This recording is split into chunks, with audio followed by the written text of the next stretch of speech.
এবার চলুন আমরা জানাজার সালাত বিষয়ে কিছু বলি।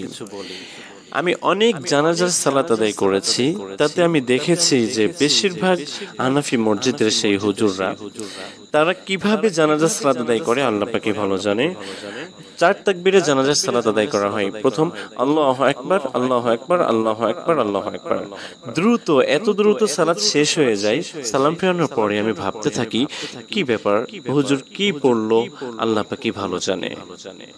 তারপরে আমি আপনাকে দোয়াটা একটু আমি বলি যে তারা সেই দোয়াটি কি দোয়া পাঠ করে। বলে আল্লাহুম্মা গফির লি হাইয়িনা ওয়া মাইয়িতিনা ওয়া শাহিদিনা ওয়া গায়বিনা ওয়া সগীরিনা ওয়া কাবীরিনা ওয়া যাকারিনা। হে আল্লাহ, আমাদের জীবিত, মৃত, উপস্থিত, অনুপস্থিত, ছোট বড়, নর নারী, আপনি সকলকে ক্ষমা করে দিন। আল্লাহুম্মা মান আহইয়াতাহু মিন্না ফাআহইহি আলাল ইসলাম। আর আমাদের মধ্যে যাদেরকে জীবিত রাখবেন তাদেরকে ইসলামের উপরে জীবিত রাখুন। ওমান তাওফাইতাহু মিন্না ফাতাওফাহু আলাল ঈমান।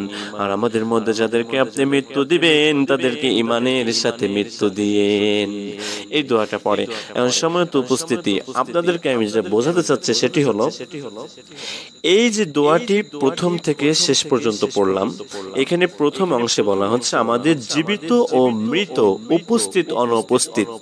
এখানে শুধু মৃত ব্যক্তির কথা এক জায়গায় বলা হচ্ছে। মূলত মৃত ব্যক্তির জন্য আলাদা একটি দোয়া রয়েছে, সেটি আমাদের দেশের হুজুররা পড়ে নাকি সেটা আমি জানি না। তবে এখানে পরিপূর্ণ দোয়াটাই জীবিত ব্যক্তিদের জন্য বেশি বলা হচ্ছে। মৃত ব্যক্তির কথা শুধু এক জায়গায় রয়েছে। আমাদের জীবিত ও মৃত, উপস্থিত, অনুপস্থিত থেকে শুরু হয়ে দেখেন সব কথাগুলাই জীবিত ব্যক্তির জন্য বলা হচ্ছে।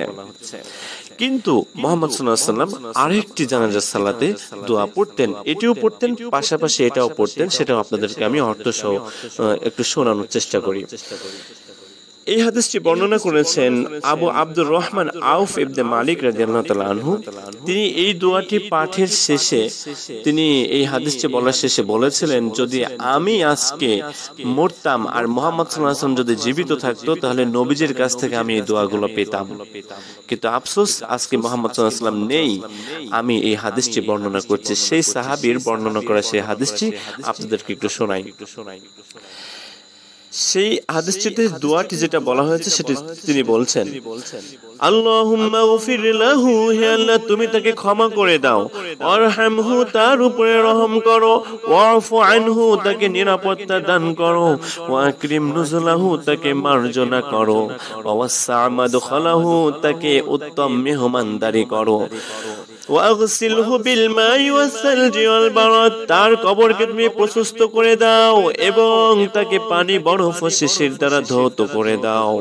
ওয়ানাকিহি মিনাল খাতায়া কামা ইউনাক্কা সাবুল আবয়াদু মিনাদ দানাস তাকে তুমি তার পাপকে তুমি এমন ভাবে পরিষ্কার করো যেভাবে সাদা কাপড়কে ময়লা থেকে পরিষ্কার করা হয়।